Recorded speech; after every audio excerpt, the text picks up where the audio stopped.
Hey everyone, welcome back to the channel. So I got the Jeep up on the trailer here. There's really no good way to tie it down, so I'm gonna try to figure that out today and see if I can install some D-rings. So I just picked up this new trailer a couple weeks ago.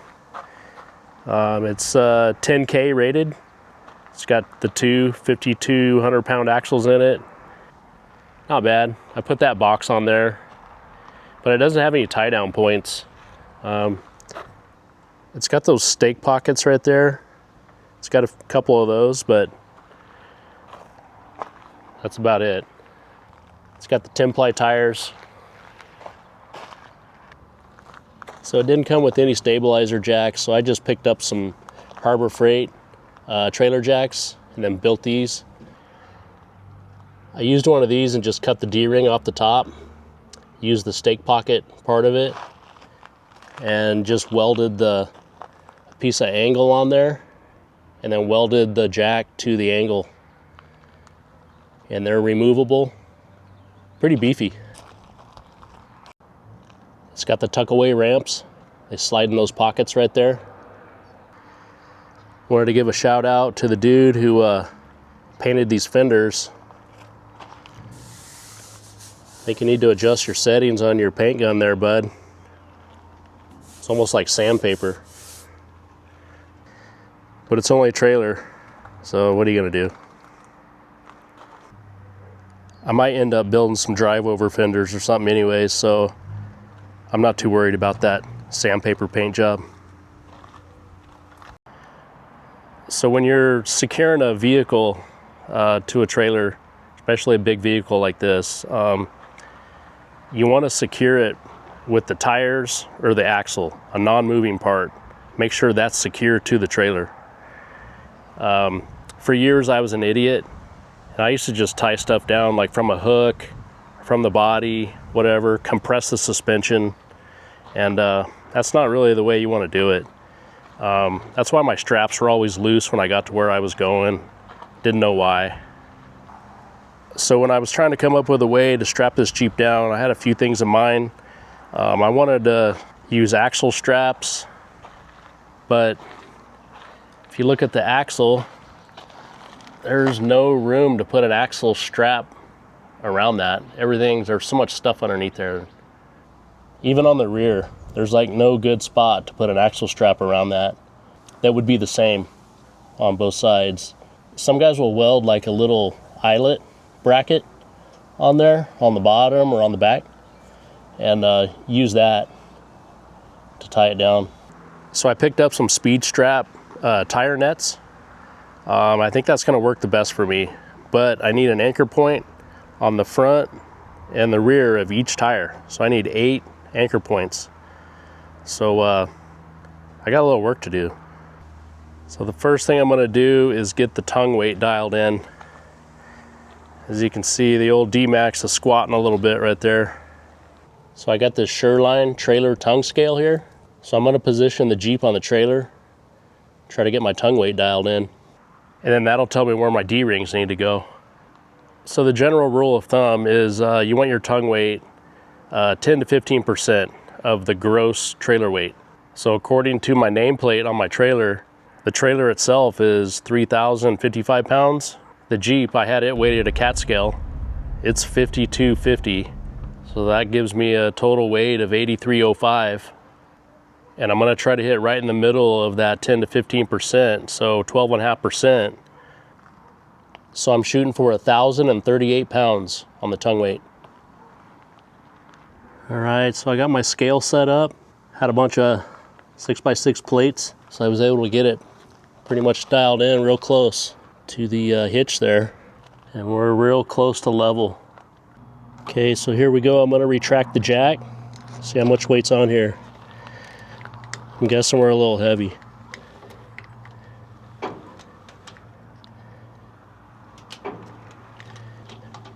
Okay, the jack's all the way up.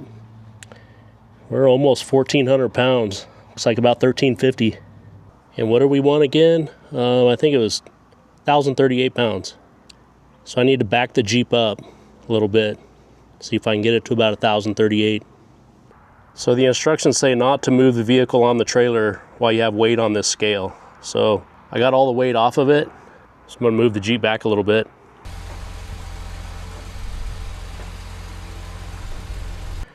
Here we go, let's see what we got.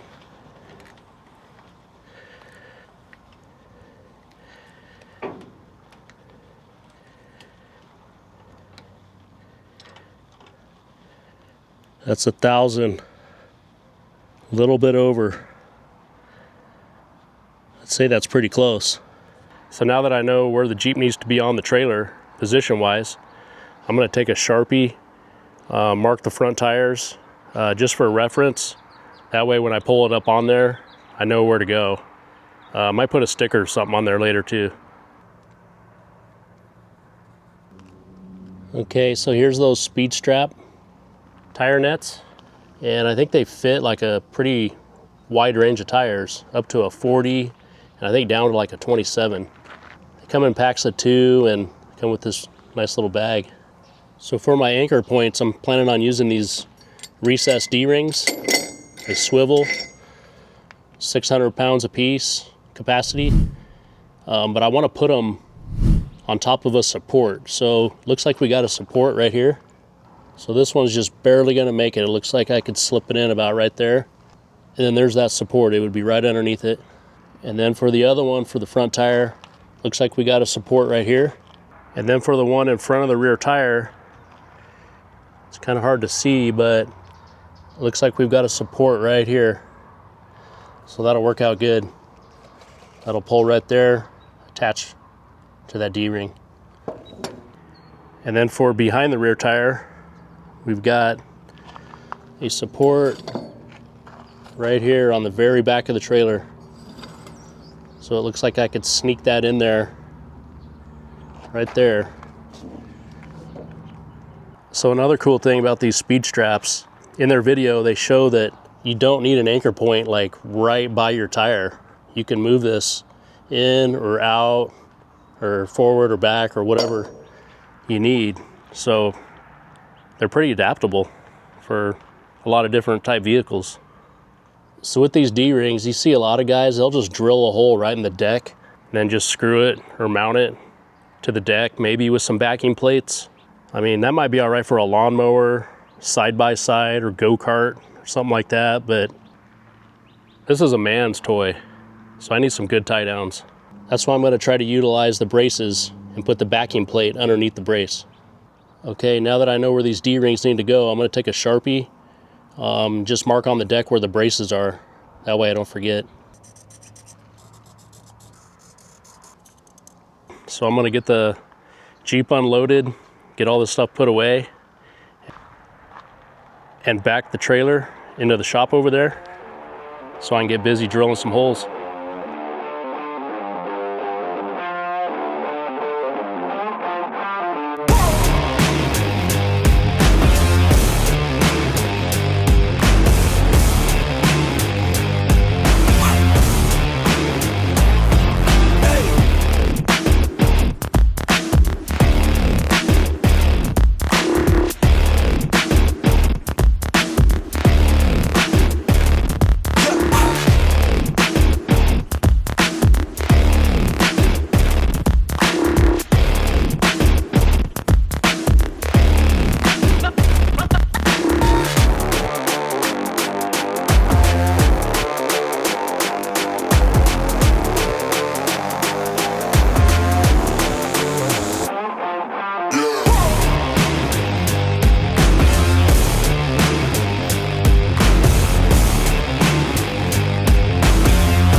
Okay, so last night I got everything drilled.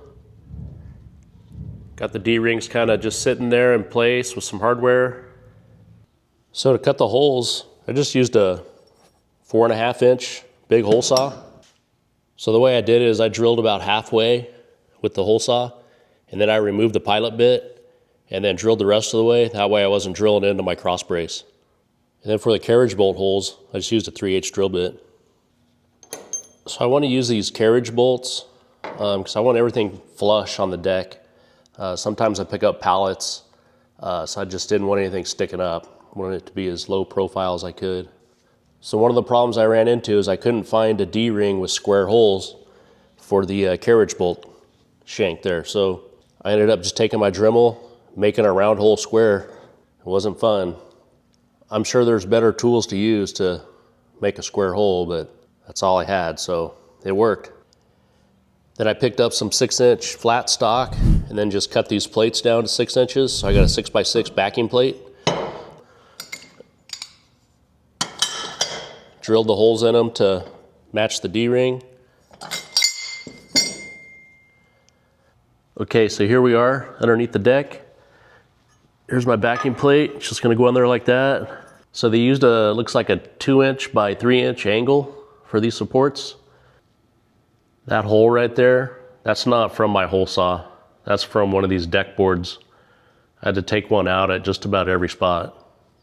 I could probably get away with putting my backing plate on there and just kind of let it ride on that rib and just crank down those carriage bolts, but I want to do something better. So I think I'm going to figure out what I need here, what this height is, and weld a rib on here that would prevent that.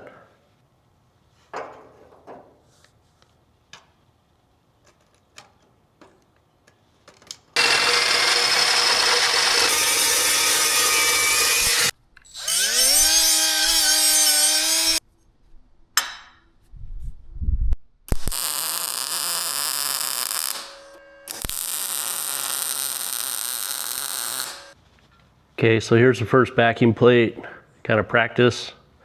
I just tacked that standoff right there, but it'll end up going something like this. So I'm gonna get all of them cut and welded up and then painted, and tomorrow we'll install everything. All right, so I got those backing plates all welded up yesterday, got them painted. So here's the finished product. Came out pretty good. I ended up punching out all the holes to a 7/16, just so I didn't have to fight that long carriage bolt getting in there.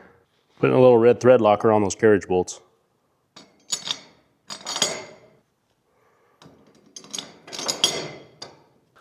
Okay, let's see if this works.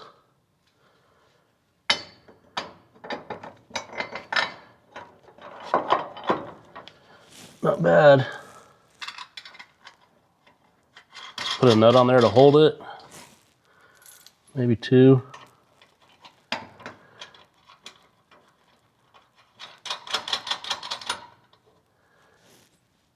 Okay, so what I think I'm gonna do is go with the 1/2-inch washer, 3/8 washer,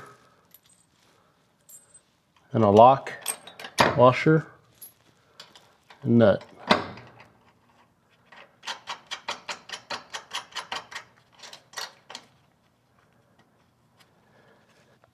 I put a plate on top of the D-ring up there with some weight just to kind of hold these carriage bolts down so I can get all the hardware on down here.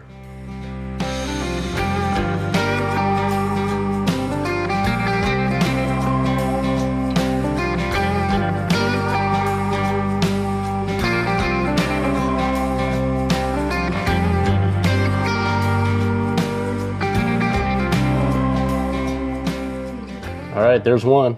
7 to go. All right, so I got them all installed. Everything's finished up. So I think they came out pretty good. Nice and flush, low profile. Put a little piece of reflective tape right there. So that shows me where the center of the front tire should be for the proper tongue weight. So here's the finished product from underneath. Those standoffs work pretty good. Those things are super solid. The only thing I would have did different is maybe go 1/4 inch backing plate. You can see it's kind of bowing a little bit, but it's still super strong. I don't think it's going anywhere. Famous last words. If you guys know of a better way to install these D-rings like this, make them more secure, let me know in the comments.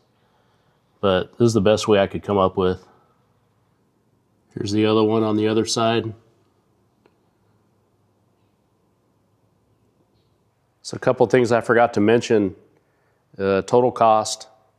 So the D-rings themselves, I got them from Max Tie Downs. I think they were 20 bucks a piece.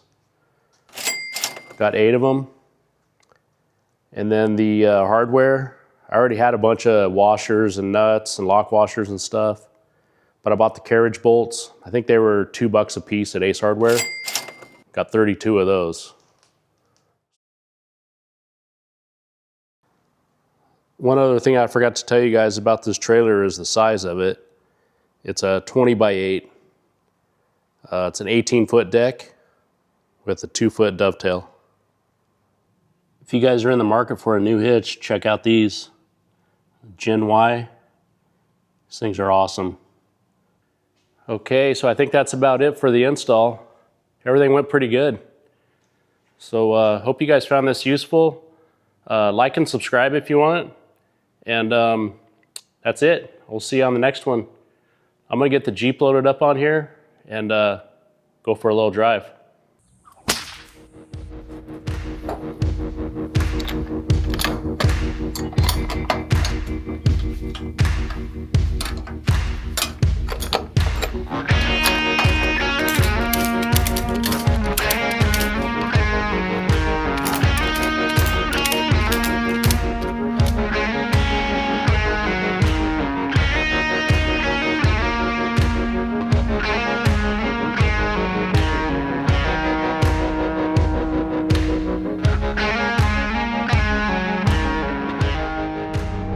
Here it is all strapped down.